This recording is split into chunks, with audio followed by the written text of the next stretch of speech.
Hello friends, hope you all are fine and doing great. आज फिर मैं राजीव सिंह आप लोग के सामने हूँ और आपके लिए आज हमने जो प्रीवियस सेशंस किया है उसमें से मेडाइवल हिस्ट्री ऑफ बिहार का 50 इंपॉर्टेंट क्वेश्चंस आपके लिए लेकर आ जाए हैं। ये 50 क्वेश्चन पीटी के लिए काफ़ी इंपॉर्टेंट है और ये पूरे मिडाइवल बिहार को कवर करने की कोशिश इसमें किया गया है। और जो भी इम्पोर्टेंट क्वेश्चंस हैं जो पहले पूछे जा चुके हैं या पूछे जाने की संभावना है या फिर जो अन्य पीसीएस एग्जाम्स में भी पूछे जा चुके हैं पीटी में, उन सब को लेके हम आपके सामने हैं। आशा करते हैं कि आप इन सारे क्वेश्चंस को अच्छे से याद करेंगे और याद करके इसका लाभ लेंगे। So friends, get ready. और एक चीज़ और आप लोग जानते होंगे कि हर एवरीडे हम 2 बजे इस क्लास लेते हैं। अभी हमारा हिस्ट्री का सेशन चल रहा है और आप प्रत्येक दिन 2 बजे आकर इस क्लास का लाभ ले सकते हैं। इसमें आपको पूरी बिहार के रिलेटेड हिस्ट्री के बारे में भी बताया जा रहा है, फिर हम लोग इंडियन हिस्ट्री के बारे में बात करेंगे और साथ साथ जो इम्पोर्टेंट इशूज़ हैं, इम्पोर्टेंट टॉपिक्स हैं और जो महत्वपूर्ण प्रश्न हैं इसमें जो पीटी में के लिए संभावित हो सकते हैं उसके बारे में हम लोग डिस्कस करते हैं। So let us friend start and आप अपना पेन और पेपर लेके तैयार रहें और कोशिश करें कि इन सारे प्रश्नों का हल जानने के साथ साथ इनको नोट भी करते जा रहे हैं। चलिए, ऑल द बेस्ट, हम स्टार्ट करते हैं। तो पहला क्वेश्चन है इसमें कि who was appointed as first iqta by Mohammad Ghori in India. Mohammad Ghori ने अपना पहला एकता इंडिया में किसको नियुक्त किया था? एकता मतलब उस तरह का गवर्नर होता था उसमें। तजाउद्दीन याल्दूज, बख्तियार खिलजी, कुतुबुद्दीन ऐबक और नसीरुद्दीन महमूद। तो इसका आंसर है कुतुबुद्दीन ऐबक। कुतुबुद्दीन ऐबक वही है जिसने कि बाद में मुगल गुलाम वंश की स्थापना इंडिया में किया था। तो जब मोहम्मद गोरी सब इंडिया को जीतने के बाद, सभी जो भी उस समय के राजा थे उनको हराने के बाद वापस अफगान लौट जाता है, लेकिन कुतुबुद्दीन ऐबक को अपना यहाँ गवर्नर बना के जाता है। तो he was the first governor, first Ekta in fact, जो कि गोरी के द्वारा अपॉइंट किया गया था, जो कि बाद में कुतुबुद्दीन ऐबक वही है जिसने कि गुलाम वंश की स्थापना की थी। इसी में एक दूसरा प्रश्न आता है कि 12 मासा वाज रिटन बाय होम। 12 मासा किसके द्वारा लिखा गया है? अमीर खुसरो के द्वारा, रक्सान के द्वारा और सूरदास या मलिक मोहम्मद जायसी के द्वारा। तो देखेंगे 12 मासा एक हिंदी शब्द दिखता है तो इसमें लोग कंफ्यूज कर सकते हो सकता है कि सूरदास की उनके मन में आ सकता है कि सूरदास भी इसका रचयिता हो सकते हैं, लेकिन 12 मासा जो actually written by Malik Mohammad Jayasi. Malik Mohammad Jayasi वही हैं जिन्होंने पद्मावत की रचना की थी और ये शेर शाह के पैट्रोनेज में थे। ये याद रखने की जरूरत है। इससे 3 क्वेश्चन आपका बनता है कि 12 मासा जो है मलिक मोहम्मद जायसी के द्वारा लिखा गया है। मलिक मोहम्मद जायसी ने ही पद्मावत को भी लिखा था और मलिक मोहम्मद जायसी जो थे वो शेर शाह के पैट्रोनेज में भी थे। शेर शाह उनको पैट्रोनेज करते थे, उनका ख्याल रखते थे। हम लोग क्वेश्चन नंबर 3 की तरफ बढ़ते हैं। होप कि आप अच्छे से समझ पा रहे होंगे और आंसर्स नोट करते जा रहे होंगे। क्वेश्चन नंबर 3 है कि जब्ती सिस्टम किसके द्वारा इंट्रोड्यूस किया गया था? जब्ती system was introduced by home. तो आपके ऑप्शंस हैं शेर शाह, मोहम्मद बिन तुगलक, अलाउद्दीन खिलजी, अकबर। ये जो चारों नाम है ये है कि एडमिनिस्ट्रेटिव सिस्टम में काफ़ी सारा बदलाव लेके आए थे। तो इसमें जो जब्ती सिस्टम के स्टार्ट है, जो प्रारंभ किया गया था, वो शेर शाह किया गया था। शेर शाह ने टोडरमल के हेल्प से किया था इसको। आप याद रखेंगे टोडरमल। आपका यहाँ एक थोड़ा कन्फ्यूजन हो सकता है क्योंकि टोडरमल बाद में आप जानेंगे कि 10 साला सिस्टम भी अकबर के समय में उन्होंने ये किया था और अकबर के शासनकाल में लैंड रेवेन्यू सिस्टम से संबंधित उन्होंने काफ़ी सारा काम किया था।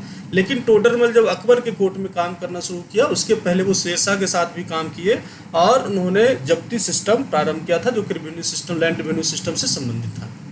तो इसमें 3 प्रश्न बने हैं, इसको आप अच्छे से ध्यान से देखिए और समझने की कोशिश कीजिए। Let us move to question number 4। Who codified the Muslim law?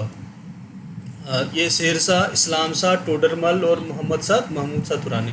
इसमें हम देखते हैं कि शेर शाह के समय में, सूर डायनेस्टी के समय में शेर शाह ने लॉ एंड ऑर्डर मेंटेनेंस में काफ़ी अच्छा काम किया।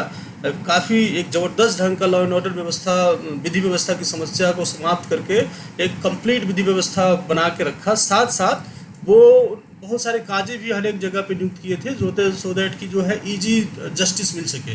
लेकिन इससे बढ़ के शेर शाह से भी आगे बढ़ के इस्लाम शाह ने जो भी उस समय का मुस्लिम लॉ था उसको कोडिफाइड कर दिया। उससे हुआ क्या कि अब काजी अपने मन से कोई डिसीजन नहीं दे सकता था। जो उस कोड में लिखा हुआ था, जो उस मुस्लिम लॉ के कोड में था, उसी के हिसाब से किसी भी पनिशमेंट को वो दे सकते थे। ऐसा नहीं कि उनका जो मनमानापन था एक तरह से ये मुस्लिम लॉ का कोडिफाई करने के बाद समाप्त कर दिया। तो इसमें जो इस्लाम शाह है, जो he was son of Sher Shah, उनका एक बहुत बड़ा ये रोल इसमें आता है कि उन्होंने उस समय का जो प्रचलित मुस्लिम था उसको कोडिफाइड कर दिया। और दूसरा ध्यान रखने की चीज़ है कि ये शेर शाह के बेटे थे, he was son of Sher Shah. Let us move to question number 5, प्रश्न संख्या 5 की ओर बढ़ते हैं। इसमें प्रश्न है कि हु बेयर मुकद्दम ड्यूरिंग शेर शाह रूल। ये आप देखेंगे कि जब आप शेर शाह का एडमिनिस्ट्रेशन के बारे में पढ़ेंगे तो आप देखेंगे कि बहुत सारे ऑफिशियल्स उनके अंदर काम करते थे, जो डिफरेंट डिपार्टमेंट्स को हेड करते थे, डिफरेंट काम करते थे। तो उसी में से एक इम्पोर्टेंट ऑफिशियल आता है जिसका नाम मुकद्दम होता है। उस समय वो क्या थे, उस समय ही वाज विलेज हेडमैन, या फिर सरकार का हेड था, या परगना का हेड था, या प्रोविंस का हेड था। तो उस समय का जो मुकद्दम था वो विलेज हेडमैन हुआ करता था, और इसका लॉ एंड ऑर्डर मेंटेनेंस में काफ़ी बड़ी भूमिका थी। इवन शेर शाह सूरी ने ऐसी व्यवस्था उत्पन्न कर दी थी कि अगर किसी भी तरह का क्राइम्स उसके एरिया में होता है या फिर किसी ट्रेडर को लूटा जाता है तो मुकद्दम को डायरेक्टली रिस्पॉन्सिबल माना जाता था और उस हिसाब से उसको पनिश किया जाता था। तो यहाँ पे हम देखते हैं कि शेर शाह रूल के समय में मुकद्दम जो थे ही वाज विलेज हेडमैन, आज का मुखिया इसको मान सकते हैं। Muqaddam was the headman of village at the time of Sher Shah rule. Let us move to question number 6। Who described law and order situation during शेर शाह रूल एक्सप्लिसिटली। जैसे शेर शाह के समय में जो उस समय के इतिहासकार थे, उसमें से किस इतिहासकार ने उस समय के कौन से इतिहासकार ने विधि व्यवस्था का जो काफ़ी काफ़ी ज़बरदस्त ढंग से वर्णन किया है। वेदर इज बाज मलिक मोहम्मद जायसी, अमीर खुसरो, जियाउद्दीन बर्नी या अब्बास सरवानी। तो इसका आंसर है अब्बास सरवानी। इन्होंने अब्बास सरवानी ने शेर शाह सूरी के रूल के समय, उसके जब वो रूल कर रहे थे दिल्ली को, तो उस समय किस तरह की विधि व्यवस्था थी उसको काफ़ी अच्छे से वर्णन किया। इवन वो यहाँ तक लिखते हैं कि अगर कोई बूढ़ी या लाचार औरत भी अपने सर के ऊपर वो गोल्ड ऑर्नामेंट्स रख के भी पूरे एम्पायर में जर्नी कर सकता था। अब समझ लीजिए कि अगर आज के समय में भी ये पॉसिबल नहीं है, लेकिन उस समय में शेर शाह ने ऐसी व्यवस्था बनाई थी जिसमें कि इस तरह का जो रॉबरी था या डकैती था या फिर लूटपाट थी, उस घटनाओं पे काफ़ी रोकथाम लगा लिया था, और इसका विशद वर्णन अब्बास सरवानी करते हैं। Let us to move question number 7। Who started silver coin named rupee in India. ये बहुत इंपॉर्टेंट क्वेश्चन है। आपको पता है कि इंडिया में कॉइन्स बहुत पहले से चला आ रहा है, महाजनपद के समय से ही जो है पंच मार्क्ड कॉइन्स वगैरह चल रहा है। लेकिन मुगल पीरियड के आते आते सल्तनत पीरियड में भी बहुत सारे कॉइन्स चलाए गए। उसके बाद जब शेर शाह का रूल आता है तो उन्होंने कॉइन्स वाले सिस्टम में भी काफ़ी बदलाव लाने की कोशिश की। उसी में वो सिल्वर कॉइन, जो चांदी का रूपी चलाया, जो उसके बाद के भी पीरियड में लगातार जारी रहा। तो silver coin was started by Sher Shah के द्वारा सिल्वर कॉइन स्टार्ट किया गया था।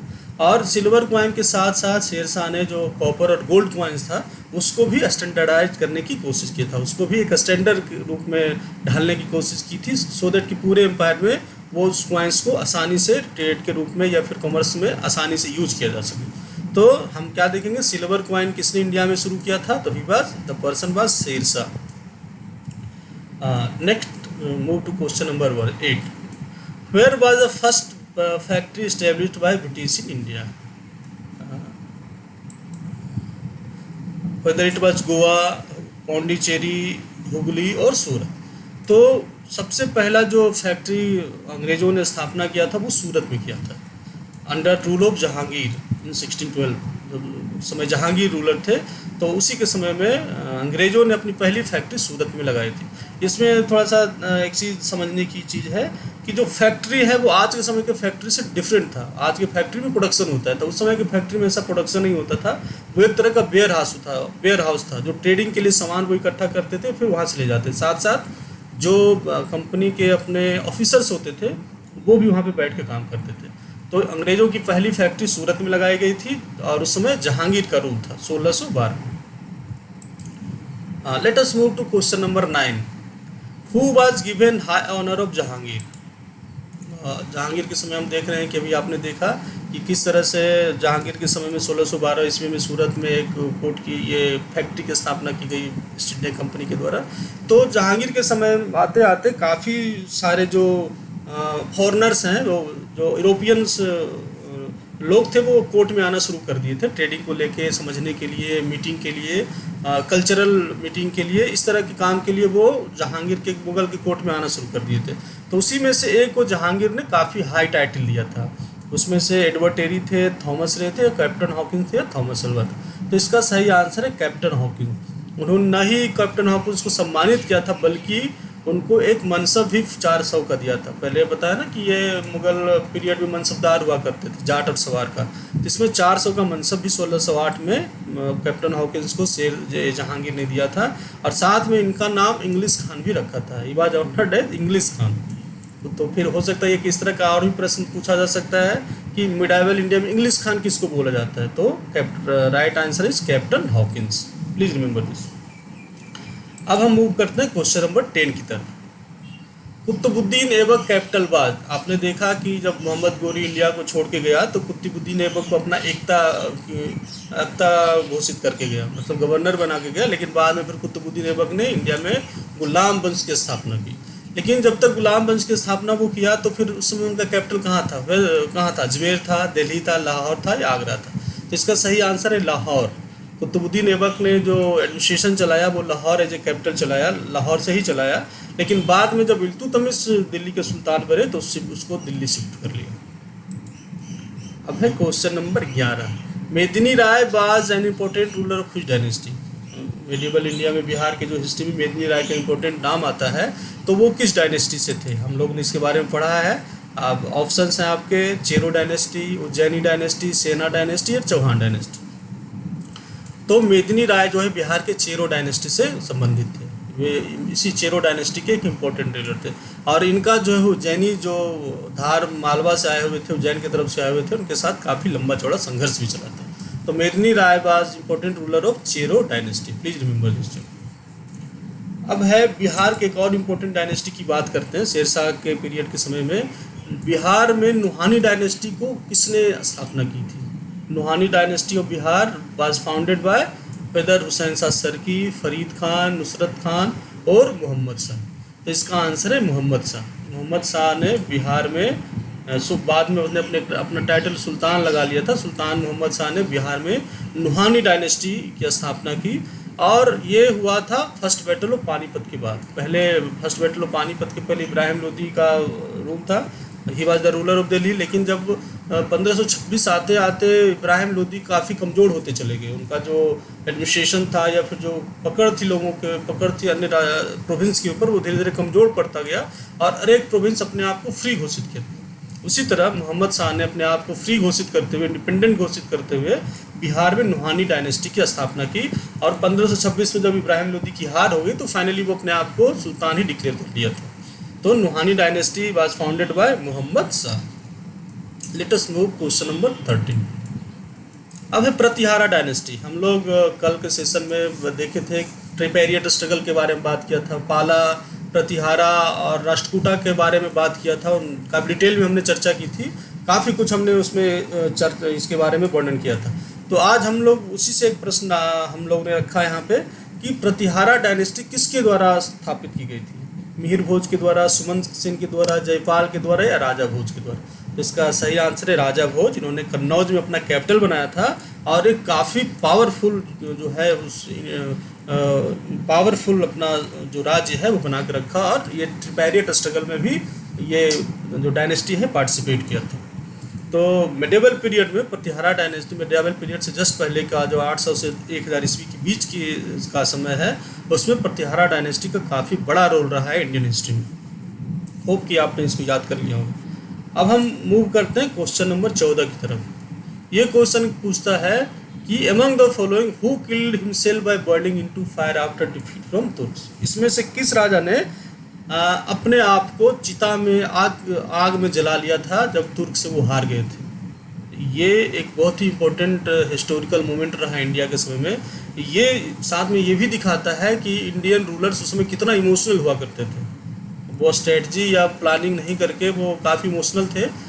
आप आगे जब अगर इसकी विवेचना करना चाहेंगे कि तुर्क का भारत में आधिपत्य होने का क्या कारण था, ऐसा नहीं था कि राजपूत रूलर बहुत कमज़ोर थे, लेकिन फिर भी तुर्क ने मुस्लिम ने किस तरह से इंडिया को कब्जा कर लिया था। तो उसका एक एग्जाम्पल आप यहाँ पे देखते हैं, इसमें से किस राजा ने तुर्कों से हारने के बाद, इनफैक्ट जो महमूद था उससे हारने के बाद अपने आप को आग में जला लिया था, ये सोच के कि अब तो हम हार गए, हमको जीने का हक नहीं है। तो he was the person was the king was Jayapala. और इस मूवमेंट को जो है स्ट्रेटजिक ब्लंडर माना जाता है, क्योंकि वो हिंदू शाही रूलर पेशावर के थे और वो एंट्री पॉइंट था वेस्टर्न साइड से इंडिया की तरफ। लेकिन जयपाला जब अपने आप को आग में जला लेते हैं तो वो एम्पायर कमज़ोर पड़ जाता है उनका, और फिर उधर से महमूद के लिए आसान हो जाता है कि वो इंडिया पे बार बार अटैक करके इसको लूट सके। और बाद के भी जो महमूद के बाद का भी जो पीरियड रहा है उसमें तुर्क रूलर आराम से इंडिया पे अटैक करते चले गए। Let us move to question number 15। Among the following dynasty who built Khajuraho temples, Khajuraho temple इनमें से किस डायनेस्टी ने बनाया था? ये बहुत इंपॉर्टेंट क्वेश्चन है, हमेशा पूछा जाता है। चंदेला ने बनाया, प्रतिहारा ने बताया, राष्ट्रकूटा ने बनाया, परमारा ने बनाया। तो इसका करेक्ट आंसर है चंदेला। जो खजुराहो टेम्पल है बहुत ही इंपॉर्टेंट टेम्पल है, अगर कभी मौका मिले तो ज़रूर घूम के आइए। इसको चंदेला रूलर्स ने बनाया था। काफ़ी इंडिया का स्थापत्य कला का एक बहुत ही ज़बरदस्त नमूना है, और आप अगर वहाँ उसको देखते हैं तो आपको अंदाज़ा लगेगा कि किस तरह से उस समय जब कितना टेक्नोलॉजिकल डेवलपमेंट नहीं था फिर भी इस तरह का टेम्पल्स का निर्माण वो कैसे किए होंगे, ये अपने आप में एक अजूबा है। तो खजुराहो टेम्पल को चंदेला ने बताया था। एक चीज़ में और हम देखेंगे कि जो चंदेला था उनकी राजधानी महोबा थी। महोबा जो कैपिटल था, चंदेला का कैपिटल महोबा था। प्लीज़ रिमेंबर दिस कि खजुराहो का टेम्पल चंदेला रूलर के द्वारा बनाया गया और उनके कैपिटल महोबा था। Let us move to question number 16। Who established Pala dynasty? Bihar Bengal का जो पाला डायनेस्टी इंपॉर्टेंट डायनेस्टी रहा है उसकी स्थापना किसने की थी? धर्मपाला, देवपाला, गोपाला या विजयपाला? तो इसका सही आंसर है गोपाला। गोपाला ने पाला डायनेस्टी की स्थापना की थी। इसमें एक चीज़ और कहा जाता है कि पाला के डायनेस्टी के समय में जब काफ़ी स्थिति डावाडोल हो गई थी, जब कोई सेंट्रल एजेंसी, सेंट्रल एडमिनिस्ट्रेशन नहीं रह गया था, किसी सेंट्रल रूल का पावर नहीं रह गया था, तो एक केओस की संभावना बन गई थी, केओस की स्थिति हो गई थी, पूरा लॉ एंड ऑर्डर बिगड़ गया था और अनार्की हर तरफ फैल रहा था। तो उसी में से कुछ जो नोबल्स थे, जो इम्पोर्टेंट लोग थे, वो गोपाला को एज ए किंग इलेक्ट करते हैं। उसके बाद फिर बंगाल बिहार में लॉ एंड ऑर्डर की स्थिति काफ़ी सुधार होती है। तो उसी केओस को दूर करने के लिए, अनार्की को दूर करने के लिए कहा जाता है कि उस एरिया के नोबल्स जो थे, इंपॉर्टेंट नोबल्स थे, उन्होंने गोपाला को पाला को रूलर चुना और वो इस तरह से पाला डायनेस्टी की स्थापना हुई।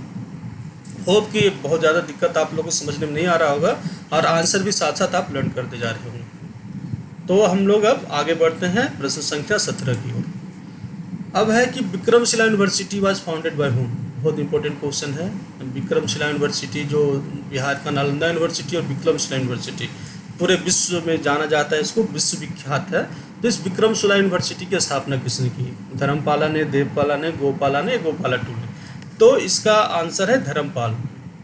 धर्मपाला जो कि इम्पोर्टेंट पाला रूलर थे, जो कि गोपाला के बाद गद्दी पे आए थे, पाला डायनेस्टी का रूलर बने थे, उनके द्वारा विक्रमशिला यूनिवर्सिटी की स्थापना की थी। आप देखेंगे कि जो नालंदा यूनिवर्सिटी है उसके भी देखरेख के लिए उन्होंने काफ़ी विलेज को डोनेट किया था।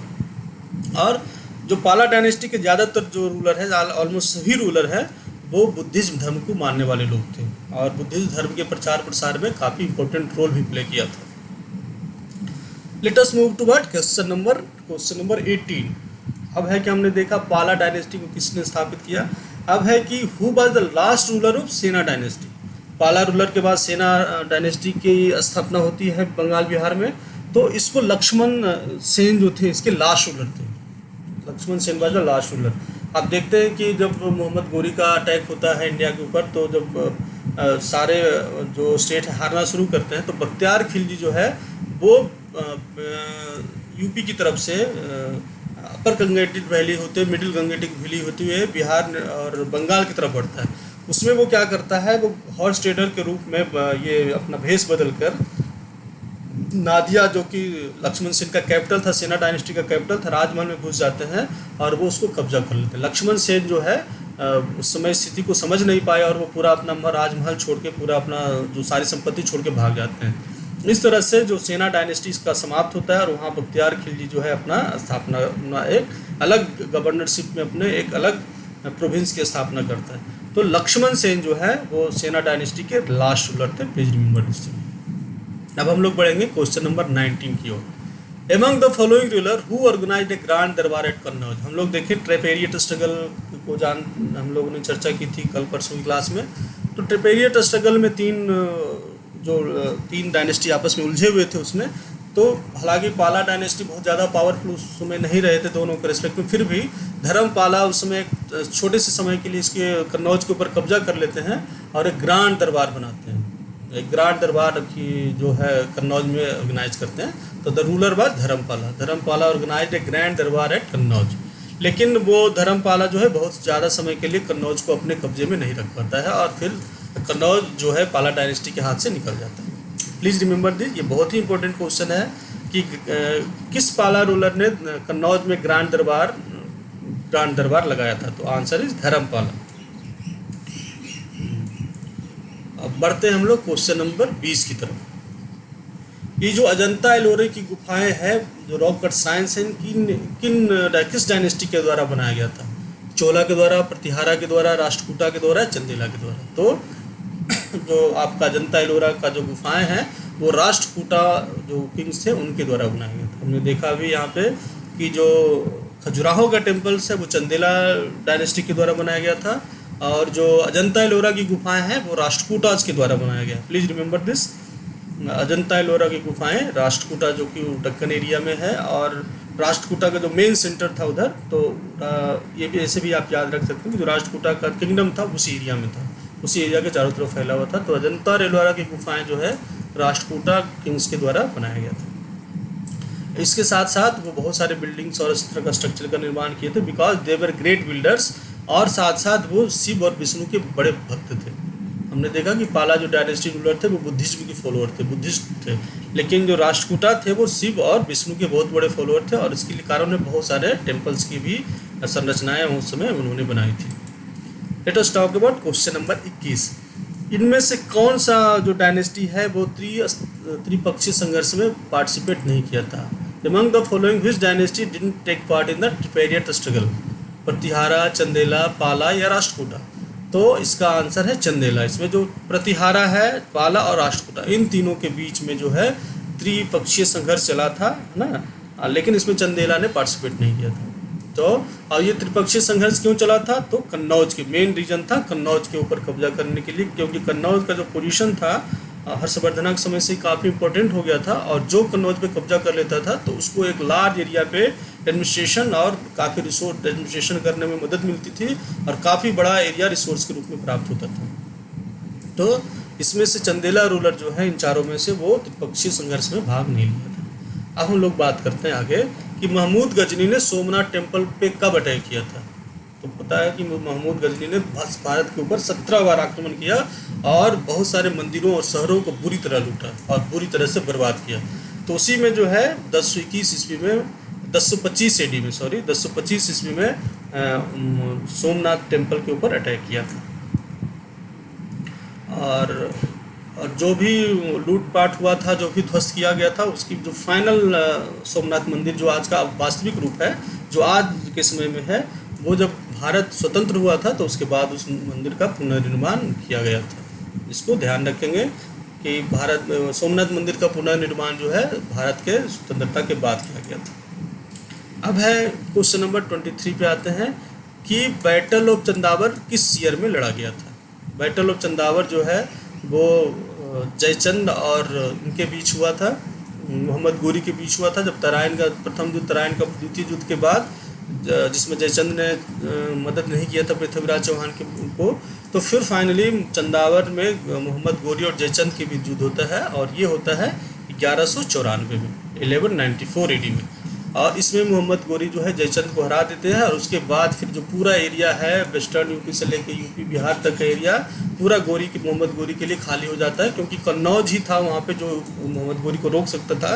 लेकिन इसके हारने के बाद पूरा जो है ईस्टर्न इंडिया तक का जो एरिया है पूरा मोहम्मद गोरी के लिए खाली हो जाता है। और उसी क्रम में जो है मोहम्मद गोरी बनारस को आकर लूटता है और बहुत सारे मंदिरों को ध्वस्त करता है। अब हम बात करेंगे क्वेश्चन नंबर 24 का। इनमें से इल्तुतमिश ने किसको अपना first representative of Delhi Bihar में बनाया था? मलिक मोहम्मद जानी, तुगरिल खान, नसरुद्दीन महमूद और बाल खलजी। तो मलिक मोहम्मद जानी इसका आंसर है। मलिक मोहम्मद जानी को इल्तुतमिश ने अपना गवर्नर के रूप में अपॉइंटमेंट बिहार में किया था, एडमिनिस्ट्रेटर के रूप में किया था, और he was the first recognised representative of Delhi, Malik Mohammad Jani. लेकिन जल्दी ही इसको ओवरथ्रो कर दिया गया था। अब है question number 25, who wrote Tuzuk Babri और बाबरनामा। तो बाबरनामा या तुजुक बाबरी किसके द्वारा लिखा गया है? हुमायूं के द्वारा, अब्दुल हमीद लाहौरी के द्वारा, शाहजहां के द्वारा या बाबर के द्वारा? इसका आंसर है बाबर। बाबर जो है वो अपने खुद भी एक काफ़ी लर्न आदमी थे, नेचर को काफ़ी लव करते थे, और इस तरह की बहुत सारी एक्टिविटी जो स्कॉलर एक्टिविटी है पार्टिसिपेट करता था। और आज की तरह उनकी एक आदत था, वो डायरी लिखते थे। उसी जो डायरी में ही जो उसको बाबरनामा कहा गया, तो जुकू बाबरी उनका पर्सनल एक्सपीरियंस जो है इंडिया में उनका रहा है, उसके बारे में लिखा है। तो बाबरनामा और तुजुकी बाबरी जो है बाबर के द्वारा लिखा गया है, जो एक मेमोयर्स है या बाबर की डायरी है। तो please remember this thing, Tuzuki Baburi और बाबरनामा इसमें कंफ्यूज नहीं करना है। ये बाबर के द्वारा लिखी गई है और उनका पर्सनल मेमोयर है। Let us move toward question number 26। 26वें क्वेश्चन में देखते हैं, ये पूछ रहा है कि इसमें से कौन सा जो बुक है, कौन सी रचना जो है शाहजहां के समय को डिस्क्राइब करता है। Among the following which gives description of Shahjahan rule, whether is Alamgirnama, बादशाह नामा, इकबाल नामा और तज़किरतुल बकैत। तो ये जो है बादशाह नामा है, जिसको अब्दुल हमीद लाहौरी ने लिखा है। इसमें शाहजहां के पीरियड में जो भी घटनाक्रम हो रहा था उसको काफ़ी अच्छे से वर्णित किया है। तो फ्रेंड्स, हम यहाँ पे देख रहे हैं कि यार these are varieties of question from Saltanat period to Mughal period. साथ में शेरशाह का भी पीरियड की बात हम लोग कर रहे हैं, साथ में जो है सल्तनत पीरियड के जस्ट पहले का भी जो पीरियड है उसके बारे में चर्चा कर रहे हैं। ये बहुत ही इंपॉर्टेंट क्वेश्चन है, और प्लीज़ रिमेंबर दीज क्वेश्चंस। और हम लोग आगे भी इसी तरह का बहुत सारे प्रश्न आपके लिए लाते रहेंगे, ताकि आपकी जो बीपीएससी की जर्नी है वो आसान हो जाए। अब हम लोग क्वेश्चन नंबर 27 के बारे में बात करेंगे कि इंडिया पर अटैक करने के लिए बाबर को किसने इन्वाइट किया था। मोहम्मद खान तुरानी, बहलोल लोदी, दौलत खान लोदी और शेख इस्लाम। तो इसमें दौलत खान लोदी जो गवर्नर था पंजाब का, उसने बाबर को इंडिया पे अटैक करने के लिए बुलाया था। एक्चुअली पहले क्या देखा गया था कि जो तुर्क होते थे या मुस्लिम होते थे, जो वेस्टर्न इन्वेडर्स होते थे, वो इंडिया पे अटैक करते थे और लूट पाट के चले जाते थे। इन लोगों को इनके मन में मंशा थी कि वैसे ही बाबर यहाँ पे अटैक करेगा, उसके बाद इसको हरा के वो वापस चला जाएगा। अब चूंकि किंग को हरा देगा तो पावर उसकी कमज़ोर हो जाएगी, तो फिर वो दिल्ली पे कब्जा कर लेगा। इसी तरह से राणा सांगा भी इसी सोच में थे, और इसी तरह से उन्होंने भी बाबर को इनवाइट किया था कि आके अटैक करो। लेकिन बाद में पता चला कि बाबर यहाँ से हराने के बाद जाने वाला नहीं था, यहीं पर रह के मुग़ल जो एम्पायर की स्थापना की उसने। तो दौलत खान लोदी जो इब्राहिम लोदी का गवर्नर था पंजाब में, उसने बाबर को इन्वाइट किया था इंडिया पे अटैक करने के लिए, दिल्ली पे अटैक करने के लिए। तो प्लीज़ रिमेंबर दिस कि Daulat Khan Lodi who was governor of Punjab that time invited Babur to attack over India. अब हम बढ़ते हैं क्वेश्चन नंबर 28 की तरफ। इनमें से कौन से बड़े विद्वान थे और लर्निंग के पैटर्न में थे, जिन्होंने कि विद्वान लोगों को अब बढ़ावा दिया। इसमें क्वेश्चन है आपके ऑप्शन से राणा सांगा, Rana Kumbha, Rana Pratap, Raja Bhoja. Among the following who was a great scholar and patron of learning. वो खुद एक ग्रेट स्कॉलर थे, और वो बीना भी बजाते थे। एक ऑथर होने के साथ साथ एक बड़े अच्छे बीना प्लेयर भी थे। तो it's answer is Rana Kumbha. इस तरह के क्वेश्चन जनरली पूछे जाते हैं। जब क्वेश्चन का अगर लेवल हार्ड होता है तो ऐसे ही क्वेश्चन इंक्लूड करके उसको हार्ड बनाया जाता है। जैसे कि अगर पूछ देगा कि इनमें से कौन सा जो राजपूत रूलर थे एक बीना प्लेयर भी थे, एक अच्छे बीना प्लेयर भी थे, बीना वादक थे, तो फिर वो कंफ्यूज हो जाता है स्टूडेंट, उसको पता नहीं होता, क्योंकि इस तरह की चीज़ें जनरली हर जगह मिलती नहीं है। लेकिन यहाँ पे हम आपको बता रहे हैं कि इसमें जो राणा कुंभा थे वो स्कॉलर और पैटर्न ऑफ लर्निंग होने के साथ खुद भी एक ऑथर थे और एक बड़े अच्छे बीना वादक भी थे। अब हम क्वेश्चन नंबर 29 की तरफ बढ़ते हैं। हु बिल्ड द कीर्ति स्तंभ एट चित्तौड़। इसको थोड़ा सा ध्यान से पढ़ लीजिएगा, राइटिंग मिस्टेक, ये टाइपिंग मिस्टेक है। तो इनमें से किन्होंने कीर्ति स्तंभ चित्तौड़ में कीर्ति स्तंभ की स्थापना की थी, कीर्ति स्तंभ बनाया था। Whether it was Rana Pratap, जय सिंघा, राणा कुंभा और राणा संगा।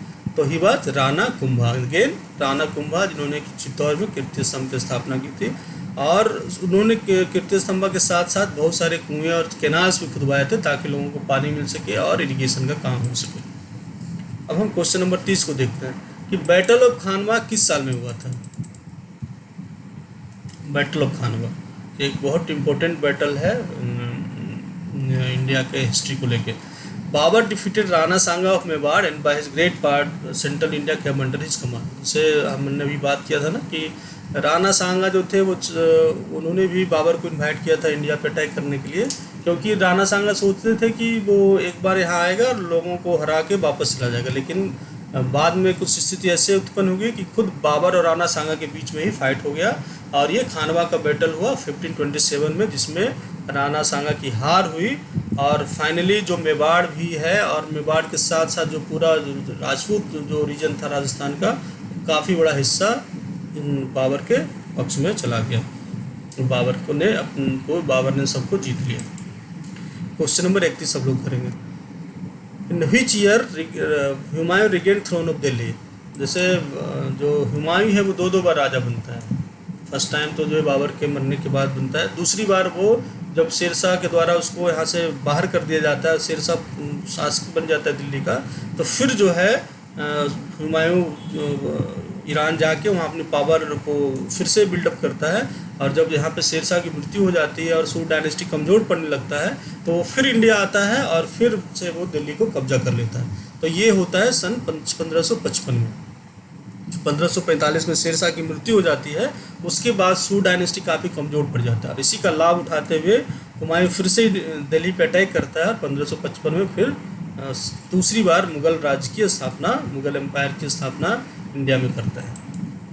अब हम लोग क्वेश्चन नंबर 32 की ओर बढ़ेंगे कि इनमें से किसने हजरत आला का टाइटल लिया था। शेरशाह, इस्लाम शाह, फजल खान और मोहम्मद खान। तो इसका आंसर है शेरशाह। शेरशाह जो थे वो शेरशाह जो है नूरानी के द्वारा ये नियुक्त किए गए थे। मोहम्मद नूरानी सुल्तान महमूद शाह के द्वारा अपने बेटे के लिए जलाल का ट्यूटर नियुक्त किया गया था। लेकिन जैसे जैसे पावर वो कमज़ोर होते गया यहाँ का और शेरशाह पावर अपने हाथ में लेते गया, लेकिन पावर हाथ में लेने के बाद भी वो दिल्ली को एंटोगनाइज नहीं करना चाहते। वो नहीं चाहते थे कि हुमायूं डायरेक्ट इस पर अटैक करे, इसलिए वो बड़ा टाइटल नहीं लेके हजरत आला टाइटल लिया था। और टाइटल लेने के साथ साथ वो जो मुग़ल रूलर थे उसकी सुजरिटी को वो एक्नॉलेज करते थे। वो जो मानते थे कि नहीं आप ही हमारे रूलर हो। तो ऐसा इसलिए करते थे, ऐसा टाइटल इसलिए लिया था कि ताकि हुमायूं जो है इस पर अटैक ना कर दे और जो नया राज अभी तुरंत इनको मिला है वो खो न दे। इसलिए शेरशाह ने इनिशियली हजरत आला का टाइटल लिया था। अब है कि शेरशाह के एडमिनिस्ट्रेशन में कारकुन कौन होते थे। कारकुन जज थे, ट्रांसलेटर थे, ऑफिसर ऑफ क्वाइंस थे या ऑफिसर ऑफ ट्रेजरी थे। तो इसमें हम देखते हैं कि शेरशाह ने अपने शासनकाल में ग्रांड ट्रंक रोड के साथ साथ और भी रोड का निर्माण किया था, साथ साथ बहुत सारे सराय का भी निर्माण किया था और उस सराय में ट्रेडर्स लोग को ठहरने और उनकी सुरक्षा का काफ़ी इंतजाम किया गया था। और उसी सराय में वो कारकुन रखे गए थे जो कि ट्रांसलेटर का काम करते थे। जैसे जो अरब लैंग्वेज जानते हो या फिर दूसरा हिंदी लैंग्वेज जानते हो तो उनके बीच में कम्युनिकेशन करने के लिए वो कारकुन को एज ए ट्रांसलेटर वहाँ पर नियुक्त किया गया था, ताकि वो लोगों को जो ट्रेडर्स हैं उनकी भाषा को एक दूसरे को समझने में मदद मिल सके। तो कारकुन क्या थे, वो ट्रांसलेटर थे, अनुवादक थे, जो सराय जो डिफरेंट सराय था उनमें वो अपॉइंट होते थे। क्वेश्चन नंबर 34 बोल रहा है कि बिहार को किस ईयर में कम्प्लीटली मुग़ल एम्पायर में एसिमिलेट कर लिया गया था। मतलब किस साल में बिहार को मुग़ल साम्राज्य में पूरी तरह से विलय कर दिया गया था। 1573, 74, 72, 73, 75, 76, 78। तो आंसर इज 1575, 76। उस समय अकबर मुग़ल एम्पायर थे और उन्होंने बिहार पे खुद अटैक करके वो आए और फिर दाऊद खान करनी को हराया था राजमहल के किनारे। इवन हाजीपुर का भी कब्जा कर लिया था किला को, और फिर जो है बिहार को अपना एक अलग प्रोविंस घोषित कर दिया और इसको अपने में विलय कर लिया, मुग़ल एम्पायर में विलय कर लिया। तो ईयर इज 1575, 76।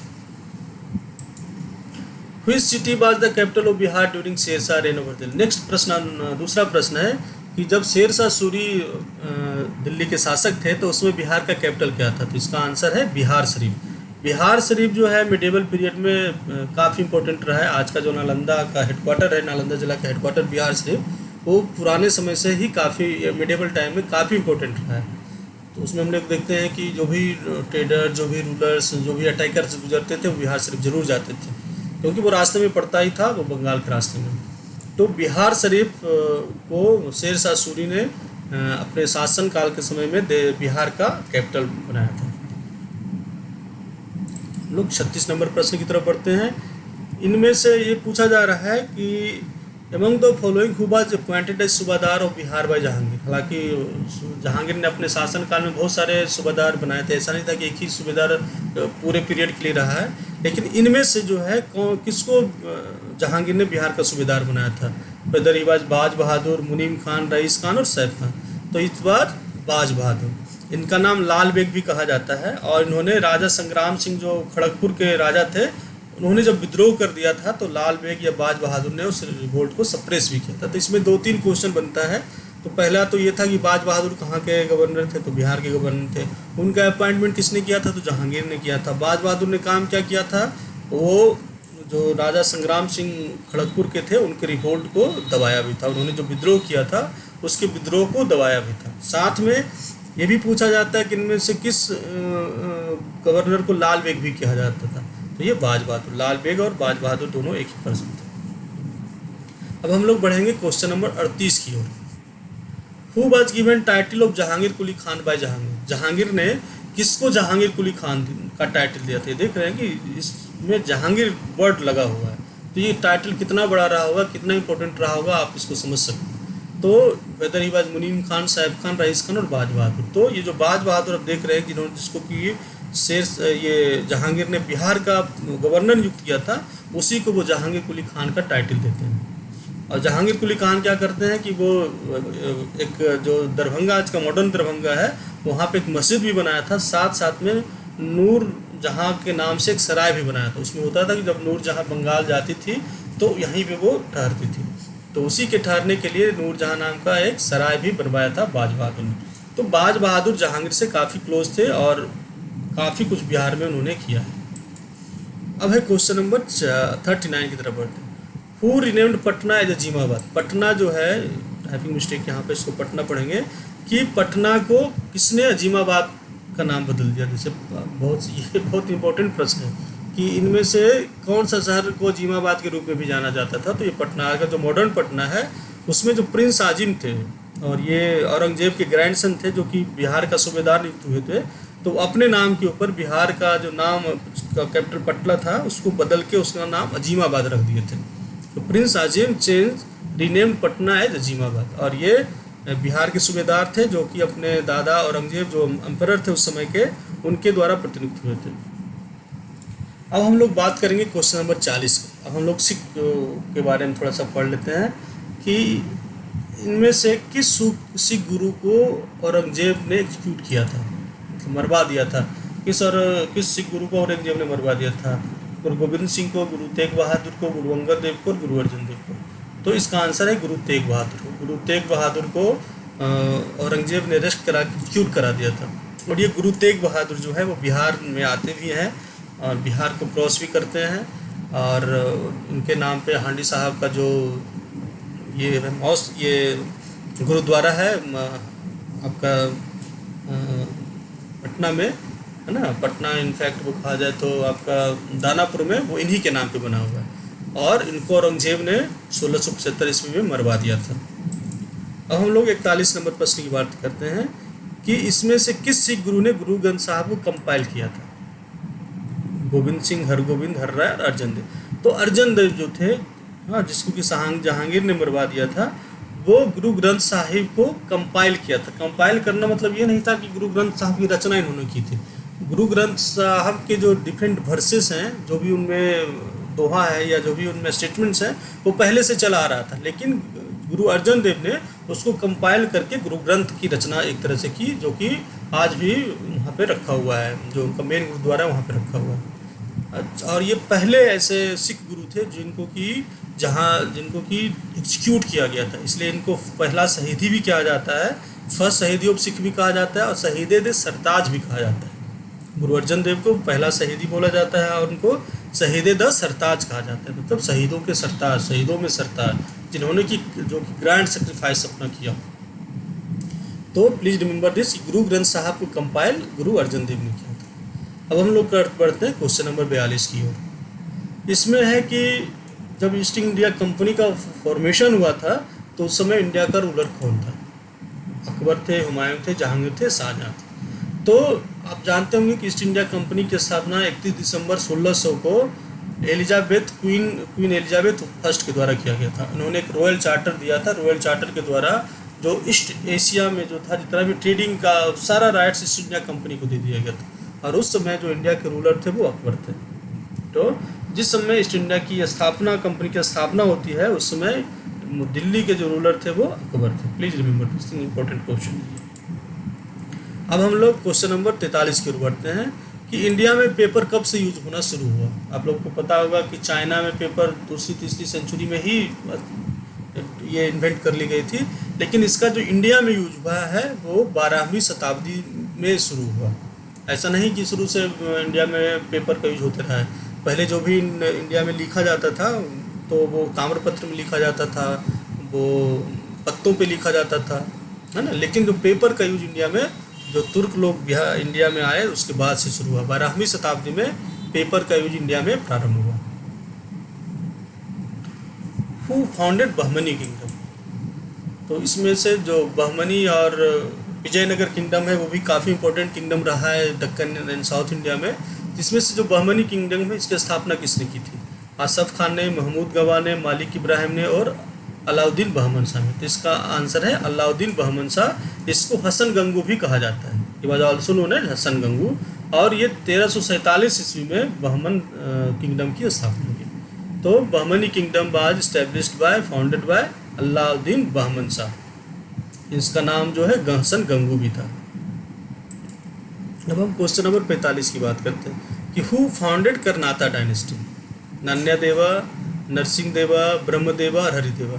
हम लोग ने पढ़ा था कि बिहार में कर्नाटा डायनेस्टी बहुत इंपॉर्टेंट था, जो तिरहुत एरिया पे रूल करते थे। और जब पाला डायनेस्टी कमज़ोर हुआ तो फिर 1098 ईस्वी में कर्नाटा डायनेस्टी की स्थापना हुई और इसके स्थापक थे नान्या देवा।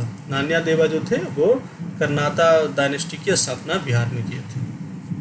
अब इसी से नेक्स्ट प्रश्न है कि बिहार के में कर्नाटा डायनेस्टी के लास्ट रूलर कौन थे? तो हरिसिम्हा वाज द लास्ट रूलर और इंडेड इन 1325। 1325 में कर्नाटा डायनेस्टी समाप्त हो जाता है। और हरिसिम्हा जो थे एक सोशल रिफॉर्मर भी थे। ये बिहार रिलेटेड क्वेश्चंस में काफ़ी इंपॉर्टेंट रखता है। पूछ सकता है कि इनमें से कौन सा बिहार के रूलर एक सोशल रिफॉर्मर थे? तो person was Harisimha, the king was Harisimha, Karnata dynasty. अब बढ़ते हैं क्वेश्चन नंबर 47 से। Who destroy Nalanda university? ये बहुत ही जनरल क्वेश्चन है और हमेशा पूछा जाता है। तो इसका आंसर है बख्तियार खिलजी। बख्तियार खिलजी ने नालंदा यूनिवर्सिटी के साथ साथ विक्रमशिला यूनिवर्सिटी दोनों को ध्वस्त किया था। और हम लोग जानते हैं कि नालंदा यूनिवर्सिटी को कुमार गुप्त के द्वारा 5वीं सेंचुरी में बनाया गया था और फिर पाला रूलर के द्वारा इसको पैटर्नाइज भी किया गया था। तो Nalanda university as well as Vikramshila university को बख्तियार खिलजी के द्वारा डिस्ट्रॉय कर दिया गया था। अब हम लोग बात करते हैं 48 क्वेश्चन में। Who was the commander of Maharana Pratap in battle of Haldighati? ये बहुत इंपॉर्टेंट क्वेश्चन है, नहीं जनरली हर जगह मिलेगा आपको। और थोड़ा सा ये कन्फ्यूजिंग भी है क्योंकि महाराणा प्रताप की जो लड़ाई थी बैटल ऑफ हल्दीघाटी 1576 था, वो अकबर के साथ था। लेकिन हम यहाँ पे देखते हैं कि महाराणा प्रताप के कमांडर्स में से एक कमांडर हाकिम खान भी थे।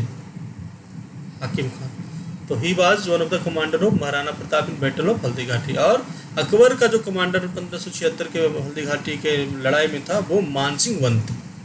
अकबर की तरफ से मानसिंह वन कमांडर थे और महाराणा प्रताप के कमांडर हाकिम खान थे। ये बहुत ही इम्पोर्टेंट क्वेश्चन है जो कि काफ़ी अपना महत्व रखता है। अब हम लोग बढ़ते हैं क्वेश्चन नंबर 49 की ओर। ये पूछ रहा है कि मुगल एम्पायर में मुशर्रफ ममालिक किस डिपार्टमेंट के हेड थे? तो मुस्लिम ममालिक है किस डिपार्टमेंट के हेड थे? तो ये ऑडिटर जनरल थे या ट्रेजरी के हेड थे या रॉयल मिंट के हेड थे, अकाउंटेंट जनरल थे? तो ये जो मुस्लिम ममालिक थे वो अकाउंटेंट जनरल थे उस समय। जो मुस्लिम ममालिक का पोस्ट था वो अकाउंटेंट जनरल का पोस्ट हुआ करता था। अब लास्ट और अंतिम प्रश्न की ओर आते हैं कि Diwane Qaza in Mughal empire was related to home? Diwane Qaza Mughal empire के जो बहुत सारे डिपार्टमेंट थे, तो दीवाने कुजा किस डिपार्टमेंट को कहा जाता था? मिलिट्री डिपार्टमेंट को, जस्टिस डिपार्टमेंट को, रेवेन्यू डिपार्टमेंट को या रॉयल लाइब्रेरी को देखभाल करने वाला?